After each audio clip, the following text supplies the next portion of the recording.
That's very good. So what you've done is very simple. I saw someone put a closing loop here. Is it bad or good? It's good. The problem is in front is not too nice. Yes. So I replace this. I replace the closing loop by a V-bend. Is that enough? Yes. No. No, force. And you need the force. And the force, yes. Remember the force system. That's what you have to understand. Yes. If I just do this, what happens? Only a rotation. Rotation here. So, Yes. you know, it's going to be good for this, but this one going this way. Yeah. So either you tie them really nicely, but with a big diastema like this, you don't, because it doesn't work. Yes, Okay? Or you put a small force, and the trick again is what? What's the trick? Then you go back to the brackets, and you say, okay, I have this V-bend, and you have to understand that pretty well, and I should you will, and I want this system here. So that's the final system I want. Okay? But I cannot put it here, I'm going to the bracket. So I'm going to put the force. Okay? That's pretty cool. Problem is, I'm going to create again, this time, this force is going this way. This time is going this way. So I need, understand? So I need to have a counter moment. And I lost it again, I do apologize. Okay? Alright? I need what? So this guy here, this moment will drive the apex the wrong way, right?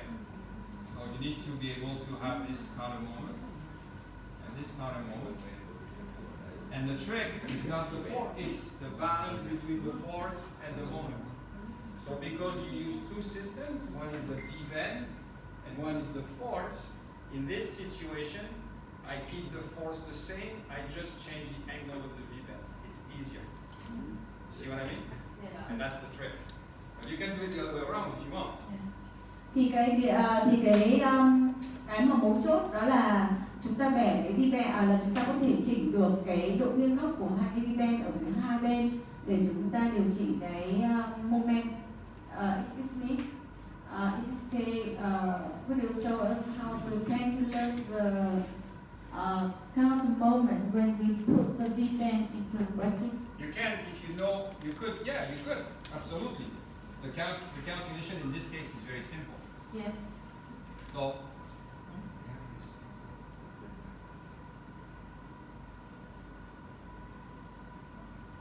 right?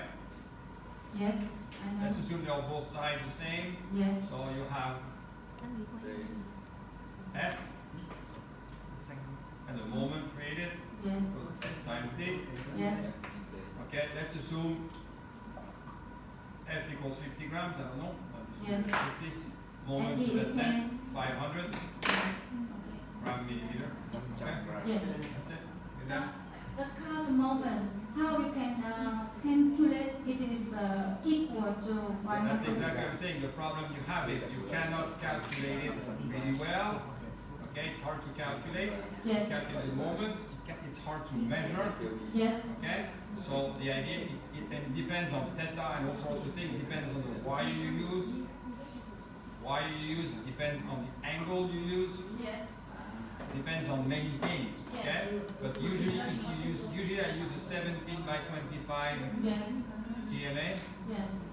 Okay, and I will push with my finger until it's like it looks okay, and that's pretty much all I can. There is no mathematical really. There is a mathematical, but you have to know the low deflection rate of the wire.